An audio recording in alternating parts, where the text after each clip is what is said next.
Understand?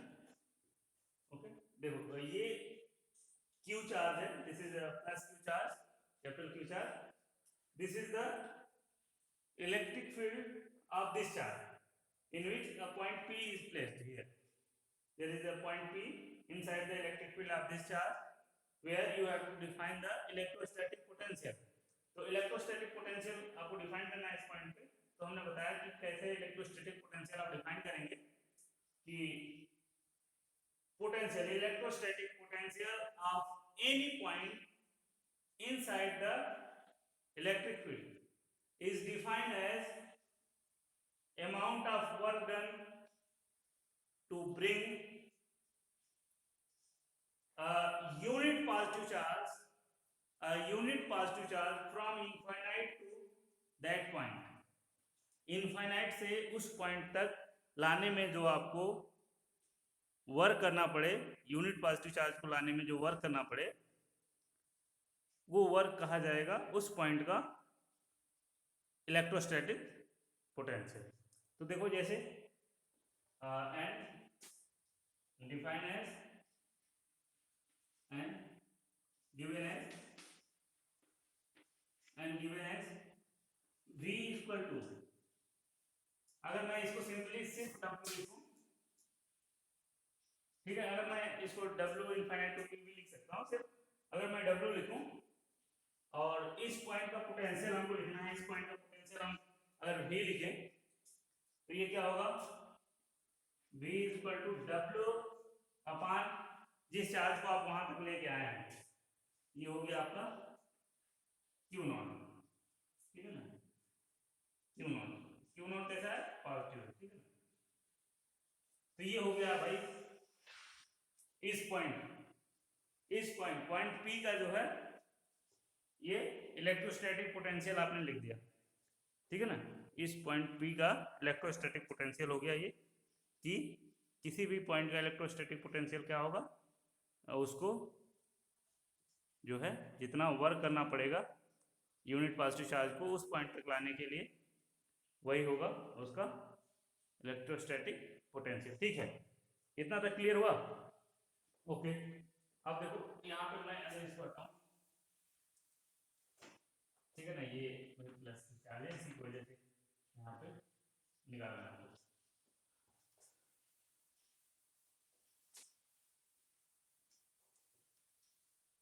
भाई इसका SI unit क्या होगा, SI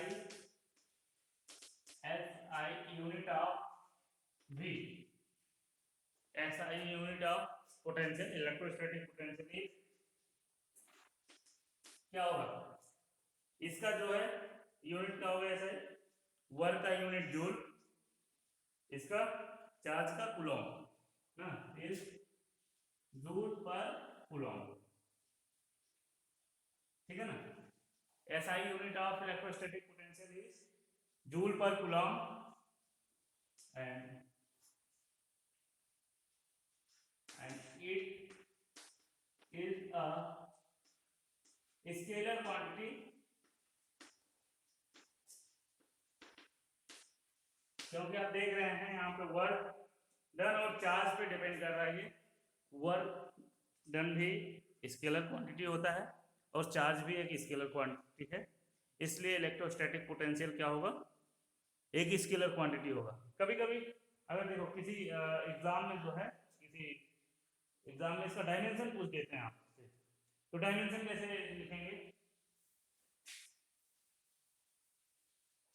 आप लिखना जानते हैं, 11th से ही पढ़े हैं ना। कभी कभी किसी कॉम्पिटिटिव एग्जाम में भी पूछ देता है इसका direct dimension of electrostatic potential.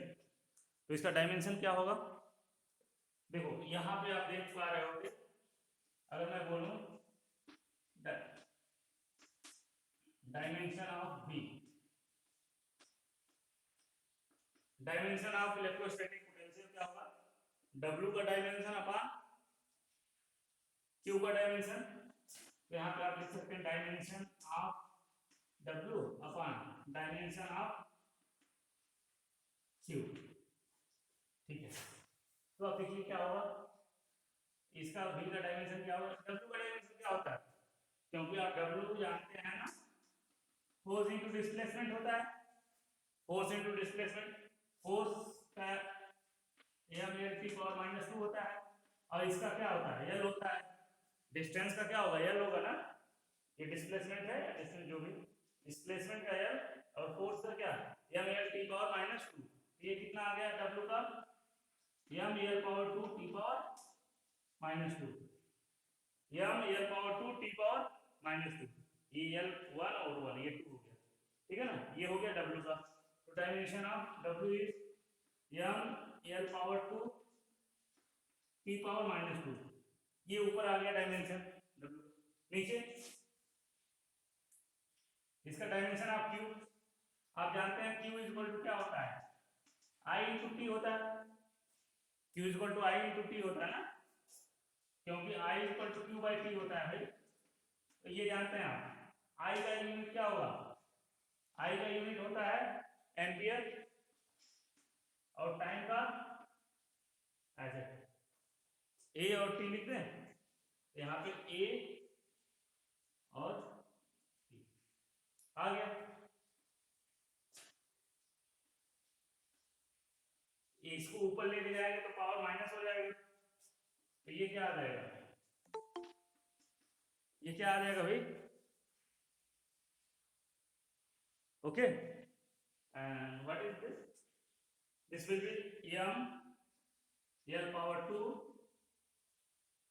t power, ये माइनस 2 है, एक और माइनस हो जाएगा नीचे से तो, और एक पावर माइनस 1, ठीक है ना। तो इस प्रकार से आपने देख लिया, ये तो मालूम हो गया, ठीक है ना। इस प्रकार से आपने कैलकुलेट देख लिया कि इलेक्ट्रोस्टैटिक पोटेंशियल होता क्या है ना, उसको कैसे डिफाइन करते हैं, उसका डेफिनेशन क्या होता है, उसका फॉर्मूला भी देखा आपने, और उसका एसआई यूनिट ना जूल पर कूलम, और वो स्केलर क्वांटिटी होता है, क्यों स्केलर क्वांटिटी होता है वो भी मैं बताया हूँ अभी, ठीक है ना, क्योंकि जो है वर्क और चार्ज जो है दोनों स्केलर क्वांटिटी है। और यहाँ से अभी कभी अगर आपसे डायमेंशन पूछा तो डायमेंशन भी आप कैलकुलेट कर सकते हैं, ठीक है ना। तो ये बेसिक इंफॉर्मेशन थी इलेक्ट्रोस्टैटिक पोटेंशियल के बारे में। और अब किसी भी पॉइंट का, जैसे ये पॉइंट था, आपने इलेक्ट्रोस्टैटिक पोटेंशियल इसका लिखा ना, इसको डिफाइन किया इलेक्ट्रोस्टैटिक पोटेंशियल को, अगर इस पॉइंट का आपको इलेक्ट्रोस्टैटिक पोटेंशियल निकालना है, ठीक है ना, फॉर्मूला या डिराइव करना है इलेक्ट्रोस्टैटिक पोटेंशियल कितना होगा, तो उसको कैसे करेंगे, ठीक है ना। अब हम लोग वो करेंगे कि किसी भी पॉइंट का इलेक्ट्रोस्टैटिक पोटेंशियल कैसे फाइंड करते हैं, ठीक है।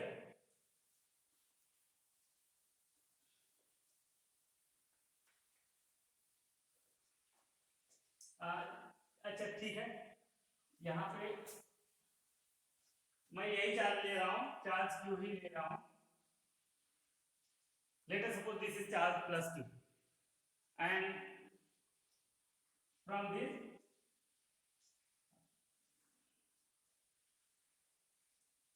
let us suppose this is point P, let us suppose this is point P,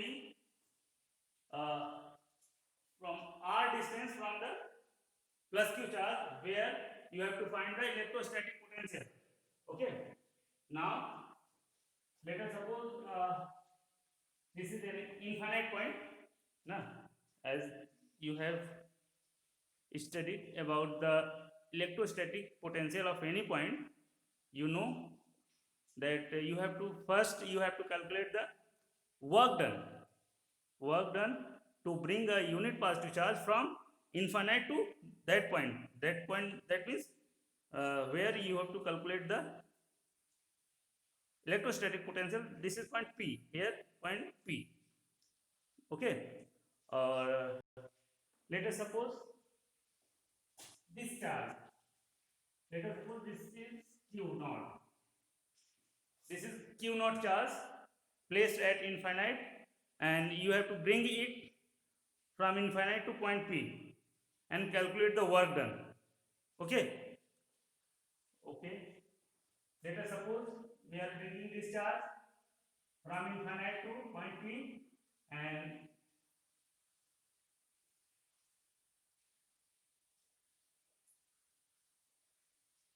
let us suppose at any instant it is charge is at this point, this is the point, let us suppose m, any point you can let us this point m is at x distance,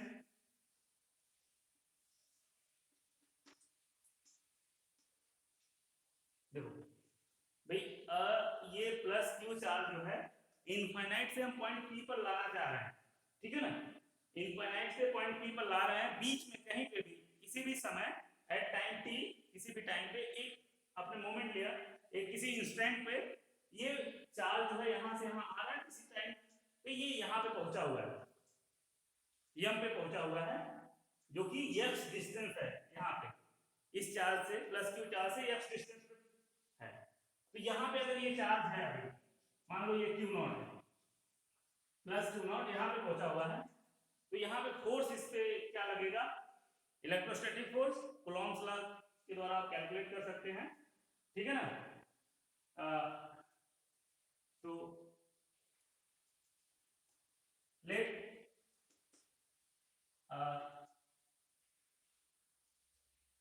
positive charge,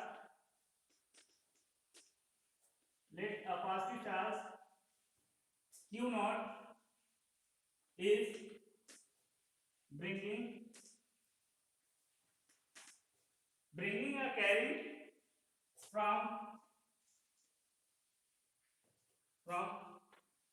infinite to point p। हमने बता दिया कि ये कोई positive charge q not है, वो infinite से p पर लाया जा रहा है एट एनी इंस्टेंट या at any time, charge q naught is at point m, is at point m x distance ना, पॉइंट m जो है कितना डिस्टेंस पे है, x distance from charge q, इस चार्ज q से, प्लस q है ना, इस चार्ज q से x डिस्टेंस पे ये पॉइंट पहुंचा है ना, देन electrostatic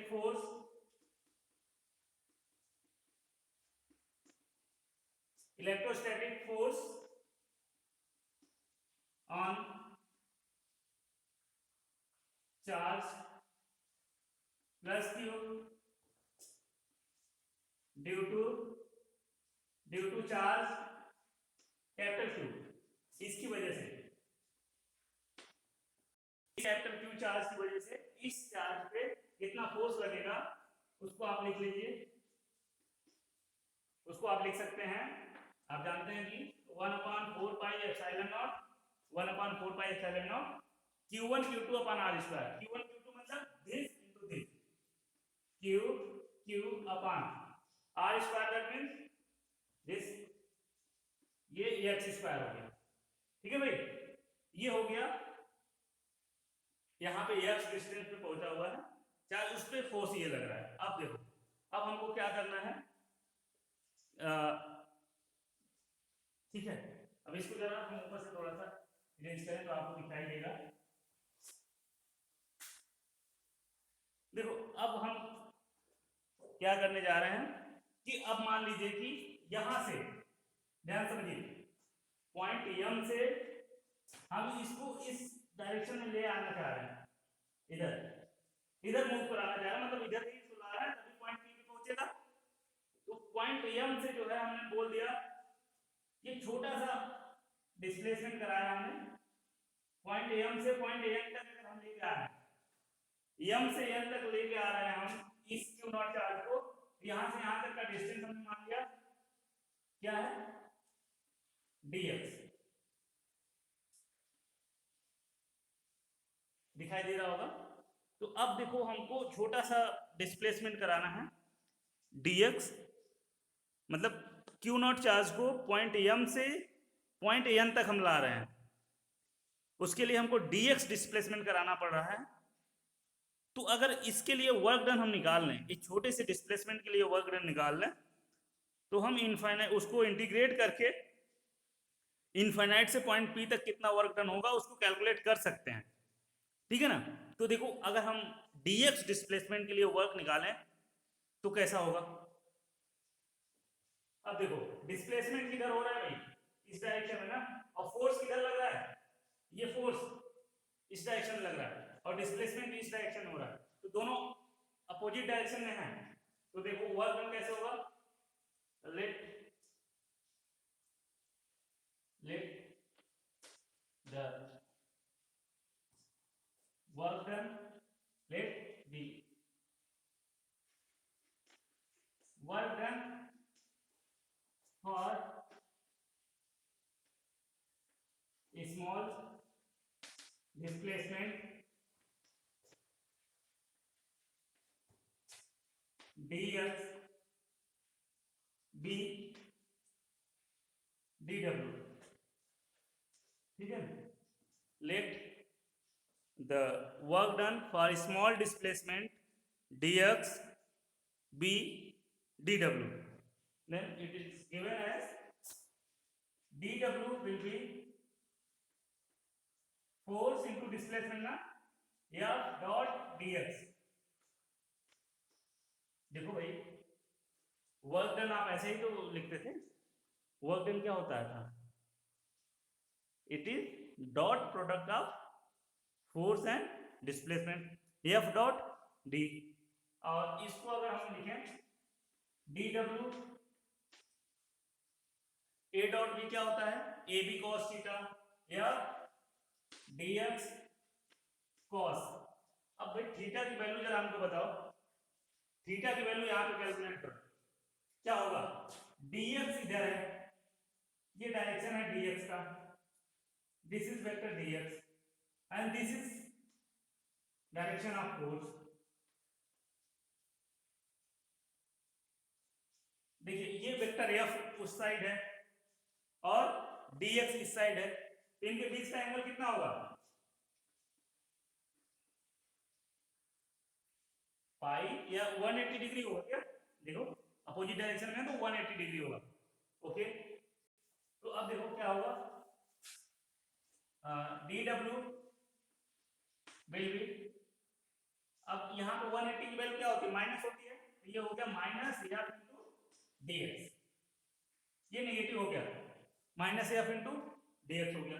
अब यहाँ f की वैल्यू ये है, f की वैल्यू रख दीजिए, then dw will be minus 1/4 pi epsilon naught q upon, ये q नॉट है भाई ना, q नॉट है तो हमने यहाँ पे q नॉट लिख दिया, चलो ये q नॉट लिया है तो q नॉट ही लिखेंगे अपॉन x स्क्वायर, ये आ गया f की वैल्यू, ठीक है ना, f की वैल्यू लिख दिया आपने into dx,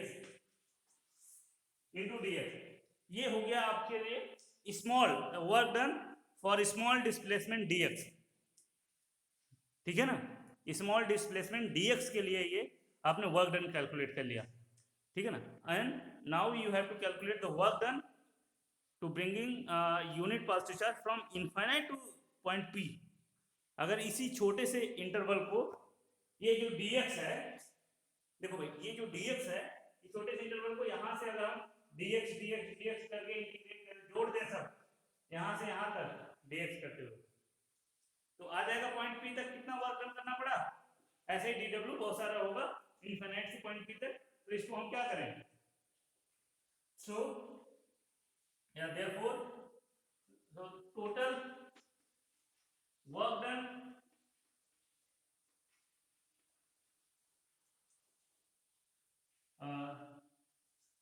from total work done to bring unit partial charge from total work done to bring unit partial charge unit positive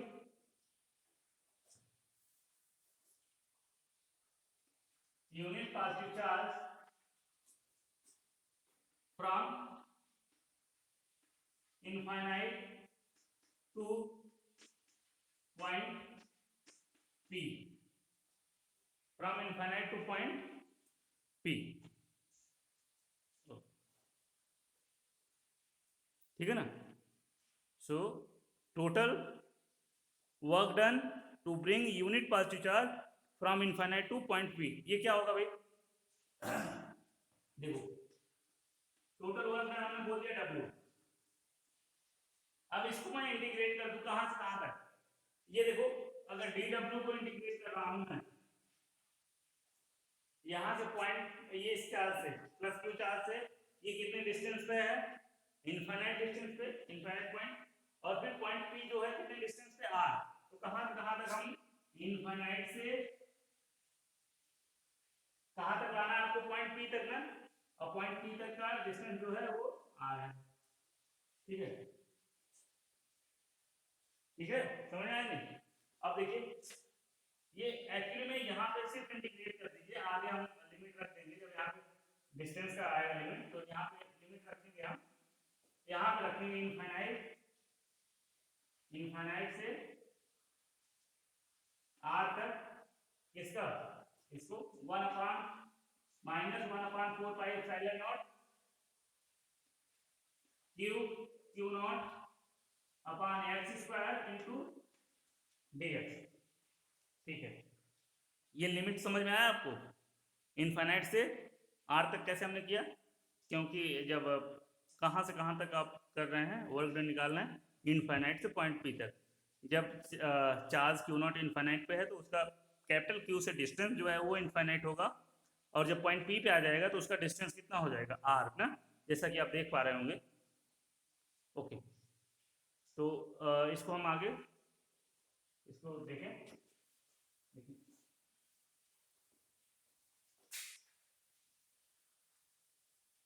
okay, अब देखिए W क्या होगा?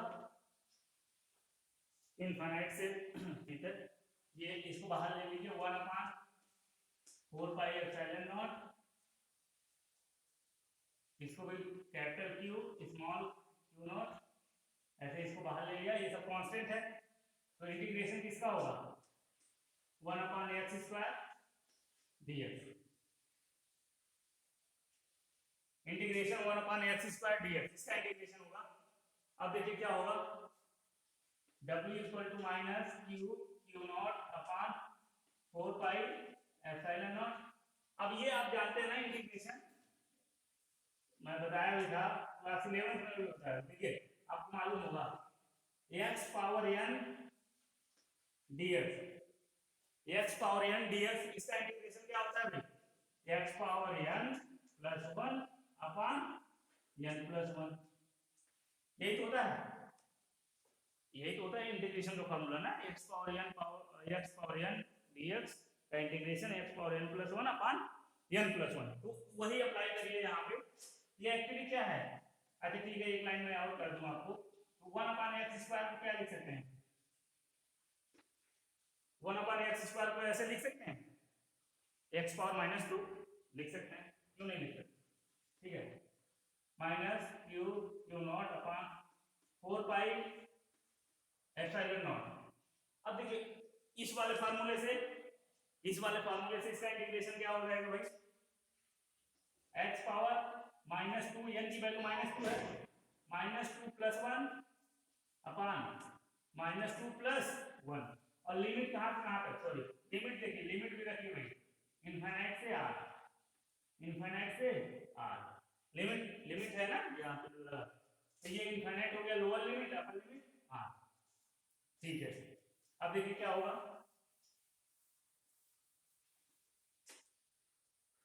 अब देखिए W is equal to minus Q naught upon 4 pi epsilon naught, और यहाँ से इसकी वैल्यू अगर हम निकालें ऐसे देखिए, -2 प्लस 1 -1 होता है। मैं एकदम इजी करते हुए चल रहा हूँ, देखिए एक स्टेप स्किप नहीं कर रहे हैं। -2 प्लस 1 x पावर -1, यहाँ पे -1 हो गया, ये इनफाइनाइट से R। ठीक है, अब देखिए नीचे क्या होगा? W is equal to minus Q not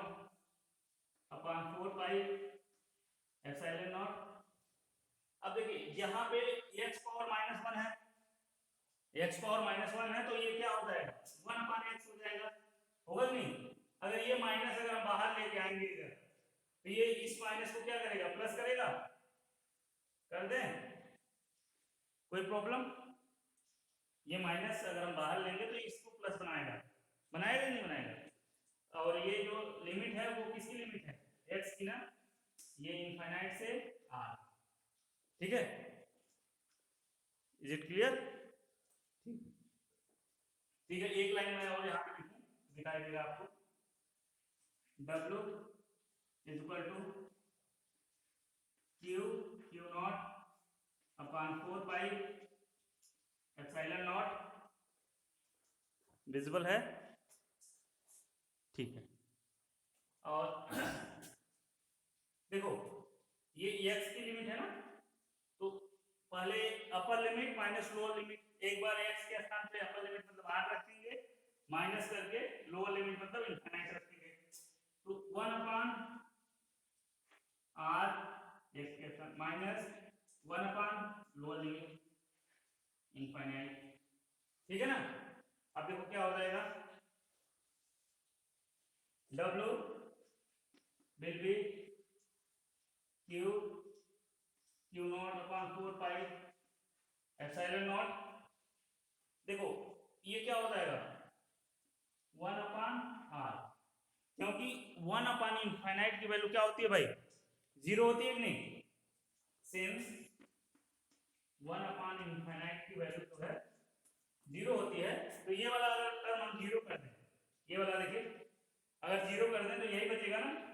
तो यहां से आपने देखा कि ये जो W की value I 1/4 pi epsilon naught q not upon r, इसको ऐसे भी लिख सकते हैं। देखिए अभी इसको मत ले लिए, आपको निकालना क्या है इलेक्ट्रोस्टैटिक पोटेंशियल ना। अब आ गया आपका इलेक्ट्रोस्टैटिक पोटेंशियल, ठीक है ना। अब कैसे लिखोगे इलेक्ट्रोस्टैटिक पोटेंशियल, ये समझ में आ गया होगा, आ गया होगा, ओके ठीक है। इसको इरेज करें, हटाएं, हटाएं, या फिर कहीं और लिख सकते हैं, दिख रहा है कहीं और, अच्छा यहाँ पे लिख दूंगा ना। अब क्या भाई पोटेंशियल ना, electrostatic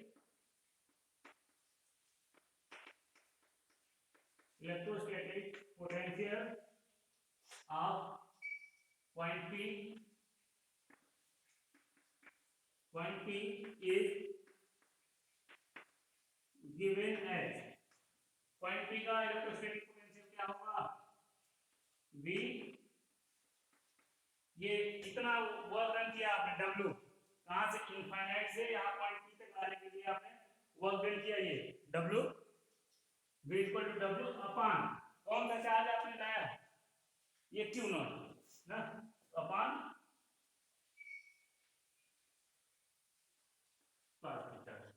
plus Q not.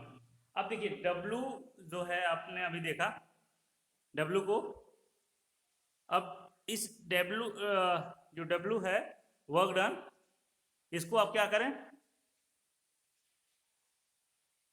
Q not से डिवाइड कर दे, आ गया आपकी वैल्यू, ठीक है ना। Q नॉट से डिवाइड करने पे आपको इसकी वैल्यू मिल जाएगी, तो देखिए कैसे मिलेगी, हाँ अब देखिए ये अगर हम इसको Q नॉट से डिवाइड कर दें, यहाँ Q नॉट से डिवाइड कर दें तो ये Q नॉट क्या होगा हट जाएगा, बस यही तो होगा। तो अब ये हो जाएगा भाई 1/4 pi epsilon not, 1/4 pi epsilon not, ये Q नॉट जो है यहाँ पे, ये यहाँ पे डिवाइड होने के बाद कैंसिल होगा, Q अपॉन R स्क्वायर।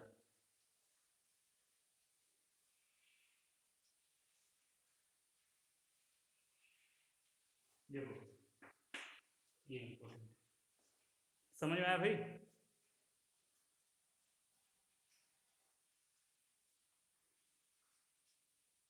आ गया समझ में कि कि इस पॉइंट का इलेक्ट्रोस्टैटिक पोटेंशियल कैसे निकालेंगे किसी भी पॉइंट का। तो मतलब यहाँ पे आपने देख लिया, ओ सॉरी यहाँ पे तो आर है ना, तो आर स्क्वायर का ठीक है।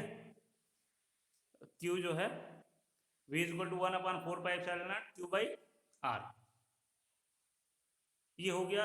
मतलब यहां से आप देख पा रहे होंगे ये चार्ज है जिसकी वजह से आप इलेक्ट्रोस्टैटिक पोटेंशियल निकाल रहे हैं, और जिस पॉइंट पे निकाल रहे हैं वो आर डिस्टेंस पे है। तो किस पे डिपेंड कर रहा है, देखिए जिस चार्ज की वजह से आप पोटेंशियल निकाल रहे हैं ये कैपिटल क्यू उस पर डिपेंड करेगा, और वहां उस चार्ज से कितने डिस्टेंस पे आप कैलकुलेट कर रहे हैं इलेक्ट्रोस्टैटिक पोटेंशियल उस डिस्टेंस पे भी डिपेंड करेगा। मतलब जैसे जैसे आर की वैल्यू बढ़ेगी v की वैल्यू क्या होगी, कम होगी। देख पा रहे होंगे आप यहाँ से इस इक्वेशन से इनवर्सली प्रोपोर्शनल है। जैसे जैसे जैसे जैसे कैपिटल क्यू से आप दूर जाएंगे वैसे वैसे पोटेंशियल की वैल्यू क्या होती जाएगी, डिक्रीज होती जाएगी। और जैसे जैसे मतलब क्वांटिटी जैसे चार्ज बड़ा होगा, ज्यादा चार्ज होगा तो उसका पोटेंशियल भी ज्यादा होगा, ठीक है ना, पोटेंशियल भी ज्यादा होगा। मतलब चार्ज के डायरेक्टली प्रोपोर्शनल और डिस्टेंस के जो है वो इनवर्सली